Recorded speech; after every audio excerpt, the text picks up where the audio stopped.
എല്ലാ കൂട്ടുകാർക്കും നല്ലൊരു രാത്രി ആശംസിച്ചുകൊണ്ട് നമുക്ക് നേരെ സേതുവിന്റെ പല്ലവിയുടെ നാളത്തെ നല്ലൊരു പ്രൊമോ വിശേഷം കേട്ടാലോ. ആദ്യമായി കാണുന്നവരാണെങ്കിൽ ചാനൽ ഇഷ്ടപ്പെട്ട ഒന്ന് സബ്സ്ക്രൈബ് ചെയ്യാൻ മറക്കരുത്. അതോടൊപ്പം തന്നെ വീഡിയോ ഇഷ്ടപ്പെടുവാടെ ലൈക്ക് ചെയ്യാനും മറക്കരുത് കേട്ടോ. കാരണം നമ്മുടെ മുന്നോട്ടുള്ള യാത്രയിൽ നിങ്ങളുടെ ഓരോ ലൈക്ക് സപ്പോർട്ടുമാണ് നമുക്ക് പ്രചോദനമായിട്ട് വന്നുകൊണ്ടിരിക്കണേ. അപ്പൊ നമുക്ക് നേരെ നമ്മുടെ വിശേഷത്തിലേക്ക് അങ്ങോട്ട് പോയാലോ. അങ്ങനെ ഇന്നത്തെ വിശേഷത്തിൽ നമ്മൾ കണ്ടു, സേതുവായിട്ട് തല്ലുണ്ടാക്കിയിട്ട്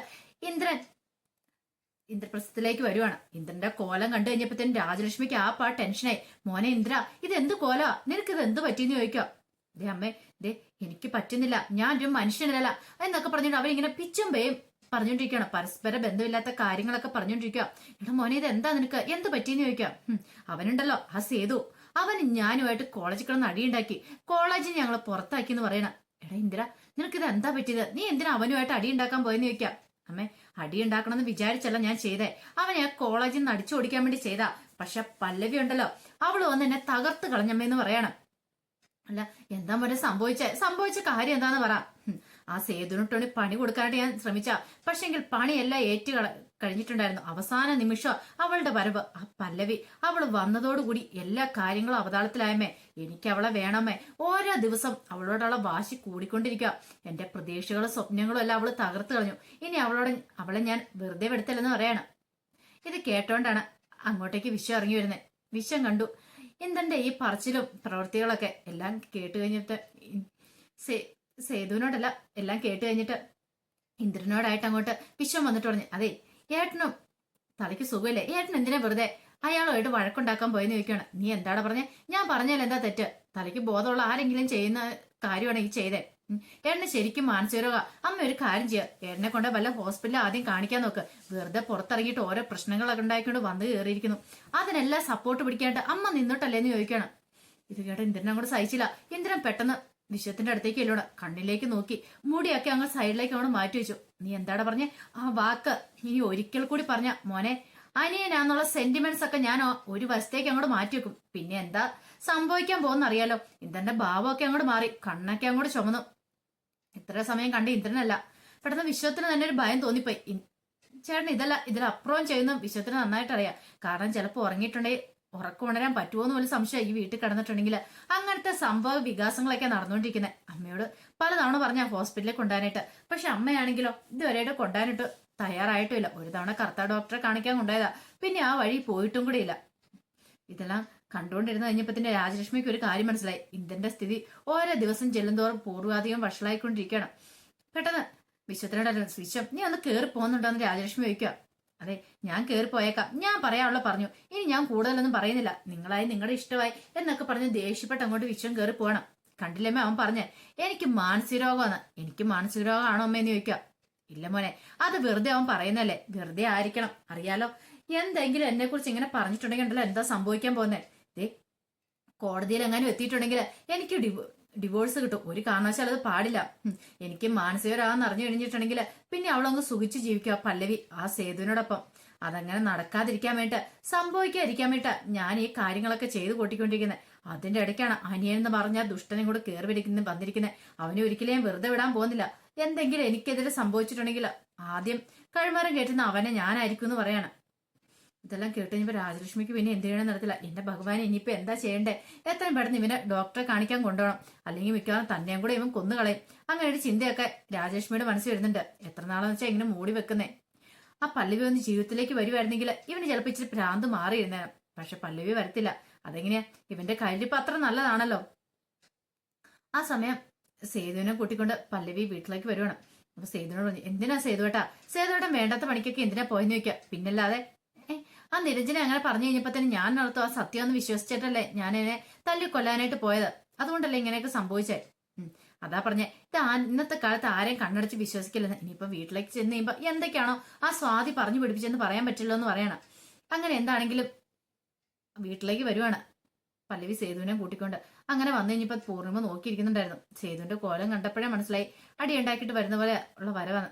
എന്ത് കോലാ സേതു, നീ ഇന്ന് വഴക്കുണ്ടാക്കാൻ പോയെന്ന് ചോദിക്കുക. ഇത് കേട്ടും സേതു പറഞ്ഞു, അല്ല പൂർണ്ണാമ, ഞാൻ മനഃപൂർവ്വം ഒരു കാര്യം പറഞ്ഞേക്കാം, ഇനി മേലാല് ഇങ്ങനെ അടിക്കും വഴക്കിനൊന്നും പോയേക്കല്ല. ദേ നിന്നെ കാത്ത് ഒരമ്മ ഇവിടെ ഇരിപ്പണമെന്നുള്ള ഓർമ്മ വേണം. ഇവിടെയെന്നല്ല എവിടെ പോയാലും ഇതൊക്കെ തന്നെ അവസ്ഥ, അറിയാലോ. വെറുതെ എന്തിനാ നമ്മളായിട്ടൊരു പ്രശ്നം ഉണ്ടാക്കുന്നത്? ഒരു കാരണവശാലും നമ്മളായിട്ടൊരു പ്രശ്നത്തിൽ പോലെന്ന് പറയണം. സേതു പറഞ്ഞു, അമ്മ ഞാനൊരു തെറ്റും ചെയ്തിട്ടില്ല. മനഃപൂർവ്വം ഇന്ദ്രൻ എന്നെ കൊടുക്കാനായിട്ട് എന്നെ കോളേജ് ക്യാൻറ്റീൻ ചാടിക്കാൻ വേണ്ടി ചെയ്തേക്കുന്ന പണിയാന്ന് പറയാണ്. എനിക്കറിയാടെ മോനെ, പക്ഷെ എന്ത് ചെയ്യാൻ പറ്റും? അറിയാലോ, പരാതി വന്നു കഴിയുമ്പത്തേനും നിന്റെ പേരിലും കൂടെ അല്ലേ വരുന്നേ. അതുകൊണ്ട് നമ്മൾ എടുത്തിയാടി ഒരു തീരുമാനം എടുക്കരുത്. നമ്മൾ മാക്സിമം ഒതുങ്ങിപ്പോകാൻ ശ്രമിക്കണം. ക്ഷമിക്കേണ്ടവരോ ക്ഷമിക്കണം, അല്ലാത്തവരോട് മാത്രം അങ്ങനെയൊക്കെ പറയാനായിട്ടും ചെയ്യാനായിട്ടും ഒക്കെ പോയാൽ മതി. അതെന്ന് പറഞ്ഞ് പിന്നെ ഇതിനല്ലേ ഇവിടെ കോടതിയും പോലീസും ഒക്കെ ഉള്ളേ. അതുകൊണ്ട് നീ ആയിട്ട് തല്ലാനും കൊല്ലാനും ഒന്നും പോണ്ട. അങ്ങനെ പോകുന്ന സമയത്ത് നിന്റെ അമ്മേനെ കുറിച്ച് നീ ചിന്തിച്ചാൽ മതി എന്ന് പറയാണ്. നിന്നെ കാത്തിരിക്കുന്ന കുറെ ആൾക്കാർ ഇവിടെ ഉണ്ടെന്ന് പറയാണ്. ഈ സമയം അച്ചു പറഞ്ഞു, എന്തിനാ വല്യേട്ടാ? ഒന്നാമത്തെ കാര്യം എന്റെ കല്യാണമൊക്കെ അടുത്ത് വരുവാ. വല്യേട്ടന് ഒരു പ്രശ്നം ഉണ്ടാക്കിയിട്ടുണ്ടല്ലോ, അറിയാലോ. ആ വിൽപത്രത്തിൽ എഴുതി വെച്ചിരിക്കുന്ന കാര്യമൊക്കെ വല്യേട്ടൻ മറന്നു എന്ന് ചോദിക്കാം. സേതു പറഞ്ഞു, അതൊക്കെ എനിക്ക് ഓർമ്മയുണ്ട് മോളെ, പക്ഷെങ്കിൽ ആ സമയത്ത് അങ്ങനെ ഓർത്തില്ലെന്ന് പറയണം.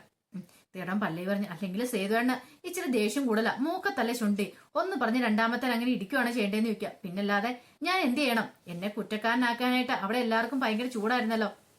ഒന്ന് ഓർത്ത് നോക്കിയേ, ഒരു പക്ഷേങ്കില് പല്ലവി അവിടെ ഇല്ലായിരുന്നെങ്കിലോ എന്റെ നിരപരാധം ആർക്കെങ്കിലും ബോധ്യമാവുമായിരുന്നോ? ഞാൻ കുറ്റക്കാരനായിട്ട് എല്ലാവരുടെ മുന്നിൽ നിൽക്കേണ്ടി വരുമില്ലായിരുന്നോ? അതിനെക്കുറിച്ച് ചിന്തിച്ചു നോക്കാൻ പറയാം. അതൊക്കെ ശരി തന്നെയാ, പക്ഷേങ്കില് എന്ത് പക്ഷേങ്കില് ഞാൻ കൂടുതലൊന്നും പറയുന്നില്ല എന്ന് പറയാണ്. ഇത് പറഞ്ഞിട്ട് സേതു അങ്ങോട്ട് എഴുന്നേറ്റ് പോവാണ്. പല്ലവി പറഞ്ഞു, പൂർണ്ണമേ സേതുവിന്റെ കയ്യിൽ ഒരു തെറ്റുമില്ല. കാരണം ആ ഇന്ദ്രനാണ് മോശക്കാരൻ, അവനാണ് ഈ കുഴപ്പങ്ങൾക്കെല്ലാം കാരണം. പക്ഷെ ഒരു കാര്യമുണ്ട്, അവന്റെ കൂടെ കൂടി സ്വാതി എല്ലാരും കൂടെ അറിയാലോ പൂർണ്ണാമയ്ക്കെന്ന് പറയണേ. എനിക്കറിയാം, സ്വാതി വന്ന് ഇവിടെ കുറെ കാര്യങ്ങളൊക്കെ പറഞ്ഞിട്ടുണ്ടായിരുന്നു, പക്ഷെ ഞാനത് അങ്ങോട്ട് മുഖവിലേക്ക് എടുത്തില്ല. ഇത് കേട്ടതും അച്ചുവും പറഞ്ഞു, ശരിയാ, സ്വാതി ഇങ്ങനെയൊന്നും അല്ല പല്ല ചേച്ചി വന്ന് പറഞ്ഞെന്ന് പറയണേ. എനിക്കറിയാം, പിന്നെ അവളെ കുറിച്ച് അറിയാലോ നമുക്ക്, അതുകൊണ്ട് അതിനകത്ത് വലിയ കാര്യമായിട്ട് എടുക്കേണ്ട കാര്യമൊന്നുമില്ല എന്ന് പറഞ്ഞിട്ട് പല്ലവി അകത്തേക്ക് അങ്ങോട്ട് കയറിപ്പോണം. പല്ലവിക്ക് നല്ല സങ്കടം ഉണ്ടായിരുന്നു. തനിക്ക് വേണ്ടിയിട്ട് ആ സേതുവേണ്ണ ഈ വഴക്കൊക്കെ ഉണ്ടാക്കുന്നത്, തല്ലൊക്കെ മേടിച്ചു കൂട്ടുന്നത്. കാരണം സേതുവേണ്ണ വേണ ക്യാൻറ്റീനിലേക്ക് വരാതിരിക്കാം, പക്ഷെ ആ ഇന്ദ്രൻ വന്ന് തന്നെ ഉപദ്രവിക്കും എന്നുള്ള ഭയം കൊണ്ടാണ് അങ്ങോട്ടേക്ക് വന്നാൽ തന്നെ. ഒന്നും വേണ്ടായിരുന്നു ഇപ്പൊ എന്നൊരു ചിന്തയൊക്കെ പല്ലവിയുടെ മനസ്സിലേക്ക് വരുന്നുണ്ട്. പിന്നീട് സേതു മുറിയിലേക്ക് എന്ന് കഴിയുമ്പത്തേനും വല്ലാത്ത ടെൻഷനായിപ്പോയി. കാരണം എന്തോ വല്ലാത്തൊരു വിഷമം. പൂർണ്ണാമ അങ്ങനെ പറഞ്ഞു കഴിഞ്ഞപ്പോ തന്നെ ഇപ്പോഴും സ്വന്തം മോനെപ്പോലെ തന്നെ കരുതുന്നേ, തന്നെ കാത്തിരിക്കാനായിട്ട് തനിക്ക് വേണ്ടി ഒരു അമ്മ, ആ ചിന്തയൊക്കെ ഉണ്ടായിരുന്നപ്പോ സേതുവിന്റെ കണ്ണ് അറിയാതെ തന്നെ നിറഞ്ഞുപോയി. അപ്പത്തിനും പല്ലവി അങ്ങോട്ട് ഒന്നിരിച്ചു, എന്തൊരു സേതുവേട്ടാ, സേതുവേട്ടൻ എന്താ ഇവിടെ തനിച്ച് കയറി ഇരിക്കണമെന്ന് ചോദിക്കുക. ഏയ് ഒന്നുമില്ല, അന്ന് അങ്ങോട്ട് ഇറങ്ങി വരാൻ പറയണം. വേണ്ട, എനിക്ക് കുറച്ചേരം റെസ്റ്റ് എടുക്കണം, എനിക്ക് കിടക്കണം എന്ന് പറയാം. ഓഹോ, ദേഹത്തിനൊക്കെ നല്ല വേദന കാണുമല്ലേ, ആ ഇന്ദ്രനുമായിട്ടൊന്ന് ഏറ്റുമുട്ടിയതല്ലേ, ചൂട് പിടിക്കട്ടെ എന്ന് ചോദിക്കണം. വേണ്ട, തൽക്കാലത്തേക്ക് ചൂടൊന്നും പിടിക്കണ്ട, എനിക്ക് അതിൻ്റെതായ കുഴപ്പങ്ങളും പ്രശ്നങ്ങളൊന്നും ഇല്ലാന്ന് പറയാണ്. അങ്ങനെ അന്നത്തെ ദിവസം അങ്ങനെ കഴിഞ്ഞു പോവാണ്. പിറ്റേ ദിവസം ഋതു എന്ത് ചെയ്യാണ്, ചില തീരുമാനങ്ങളൊക്കെ എടുത്തു. ഇനിയിപ്പൊ അച്ഛന്റെ മരണത്തിന് പിന്നിൽ ആരാന്ന് കണ്ടുപിടിക്കണം. ഒരു പക്ഷേങ്കില് അതൊരു സാധാരണ മരണമല്ല, അല്ലെങ്കിൽ മരണത്തിൽ ദുരൂഹതയുണ്ടെങ്കിൽ അതിന് പിന്നെ പ്രവർത്തിച്ച് ആരാന്ന് കണ്ടുപിടിച്ച് അവരെ നിയമത്തിന് മുന്നിൽ കൊണ്ടുവരണം. പിന്നീട് പതിവ് പോലെ ഋതു ടെക്സ്റ്റൈൽ ഷോപ്പിലേക്ക് പോവാണ്. അവിടെ ചെന്ന് കഴിഞ്ഞിട്ടാണ് ഋതു പ്രതാപനെ വിളിക്കുന്നത്. പ്രതാപനെ വിളിച്ചിട്ട് ചോദിച്ചു, അങ്കിൾ ഇന്ന് തിരക്കിലാണെന്ന് ചോദിക്കാം. എന്താ മോളെ, എന്താ അങ്ങനെ ചോദിച്ചാൽ, അല്ല എനിക്ക് ഒരിടം വരെ പോകാനുണ്ടായിരുന്നു പറയാം. അതാണ് കാര്യം, നമുക്ക് പോയേക്കാം, ഞാൻ ഒരു 10 മിനിറ്റ് കൊണ്ട് അവിടെ എത്തുമെന്ന് പറയണം. ഈ സമയം ഋതു മനസ്സിൽ ചില കണക്കുകൂട്ടുകളൊക്കെ നടത്തിയിട്ടുണ്ടായിരുന്നു. അച്ഛന്റെ കൊലപാതകമാണെങ്കിൽ അത് കണ്ടെത്തണം, ദുരൂഹ മരണമാണെങ്കിൽ ഒന്നും അങ്ങനെ വെറുതെ വിട്ടുകൂടാ. ഒരു പക്ഷെ ഇതിന് പിന്നിൽ ആരാ പ്രവർത്തിച്ചിരിക്കുന്നതെന്ന് അറിയാൻ വേണം. അങ്ങനെ ചില തീരുമാനങ്ങളൊക്കെ ആയിട്ട് ഇരിക്കുകയാണ്. കുറെ സമയം കഴിഞ്ഞ് കഴിഞ്ഞപ്പോഴത്തേന് പ്രതാപൻ അങ്ങോട്ട് വരുവാണ്. പ്രതാപ് വന്നിട്ട്, എന്താ മോളെ, എങ്ങോട്ടാ നമുക്ക് പോണ്ടേന്ന് ചോദിക്കണം. അതൊക്കെ ഉണ്ട്, അങ്കിള് കയറാൻ പറയാണ്. അങ്ങനെ പ്രതാപന്റെ കാറ് കയറി പ്രതാപനും ഋതുവും കൂടെ നേരെ പോവാണ്. കുറച്ചു ദൂരം ചെന്ന് കഴിയുമ്പോഴത്തേനും പ്രധാന ചോദിച്ചു, അല്ല മോളെ ഇത് എങ്ങോട്ടാ പോകുന്നത്, ഇതുവരെയായിട്ട് മോളൊന്നിനെ കുറിച്ചും പറഞ്ഞല്ലോ. അതെ, സിറ്റി ഹോസ്പിറ്റലിലേക്കാന്ന് പറയണേ. സിറ്റി ഹോസ്പിറ്റലിലേക്കോ? അതെന്തിനാ അങ്ങോട്ട് പോണേ? ആരെങ്കിലും അവിടെ ബന്ധുക്കാരെല്ലാം കിടക്കുന്നുണ്ടോ? അതിനിപ്പോ വേറെ എന്തെങ്കിലും പ്രശ്നമാണോ? മോൾക്ക് എന്തെങ്കിലും അസുഖങ്ങളും കാര്യങ്ങളും എന്തെങ്കിലും ഉണ്ടോ? അതൊന്നും അല്ല അങ്കിളെന്ന് പറയണേ. പിന്നെന്താ കാര്യം? അതൊക്കെ ഉണ്ട്, അങ്കിളിന് അറിയാവോ, എന്റെ അച്ഛന്റെ ദുരൂഹ മരണമാണെന്നാ ആ ജ്യോതിഷം വന്നിട്ട് പറഞ്ഞിട്ട് പോയത്, ആ തിരുമേനി വന്നിട്ട് പറഞ്ഞിട്ട് പോയത്.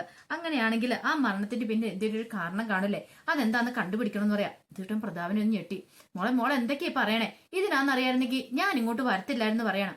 എന്താ അങ്കിള അങ്ങനെ പറഞ്ഞേ? അല്ല മോളെ, ഇപ്പോഴിതൊക്കെ അന്വേഷിക്കാൻ നടക്കേണ്ട കാര്യമുണ്ടോ? ഒന്നാമത്തെ കാര്യം അച്ഛന്റെ വിവാഹകാര്യം പറഞ്ഞു, അതിന്റെ ഇടയ്ക്കിലേക്ക് ഇങ്ങനെ ഒരു പ്രശ്നം ഉണ്ടാക്കേണ്ട കാര്യമുണ്ടോ? വെറുതെ വലിച്ചിട്ട് ആ മീഡിയക്കാരും ഒക്കെ ഏറ്റെടുത്ത് ആകെ പടം നാണക്കേടായി പോവില്ലെന്ന് ചോദിക്കാം. അതൊന്നും ഓർത്തിട്ട് ഇതേ അങ്കിള് വിഷമിക്കണ്ട, ഇതൊക്കെ ഞാൻ മാനേജ് ചെയ്തോളാന്ന് പറയണം. എന്നാലും അതല്ലല്ലോ എന്റെ ശരി, നാട്ടുകാരറിഞ്ഞിട്ടുണ്ടെങ്കിൽ എങ്ങനെയായി തീരും. അതൊന്നും ഓർത്ത് വിഷമിക്കണ്ട, മോളുടെ കൂടെ ആരും നിൽക്കത്തില്ല അറിയാലോ. അതൊന്നും കുഴപ്പമില്ല അങ്കിളെ, ആരെന്റെ കൂടെ നിന്നില്ലേലും കുഴപ്പമില്ല. എനിക്കറിയണം, എന്റെ സത്യാവസ്ഥ എന്താന്ന് കണ്ടുപിടിക്കണം, എന്നിട്ട് മാത്രമേ എനിക്ക് വിശ്രമമുള്ളൂ. അങ്കിളുടെ എന്റെ കൂടെ നിൽക്കാമെങ്കിൽ നിൽക്കാന്ന് പറയണം. ഇത് കേട്ടതും പ്രതാപൻ എന്ത് ചെയ്യണമെന്ന് നടത്തില്ല. പ്രതാപൻ ഇങ്ങനെ ഒന്ന് ആലോചിച്ചുകൊണ്ടിരുന്നു. പിന്നീട് അവളുടെ കൂടെ അങ്ങോട്ട് പോവാണ്. കാരണം പോവാതിരുന്നിട്ടുണ്ടെങ്കിൽ അവൾക്ക് നല്ല സങ്കടമാവും. ചില സംശയങ്ങളൊക്കെ തോന്നുകയും ചെയ്യും.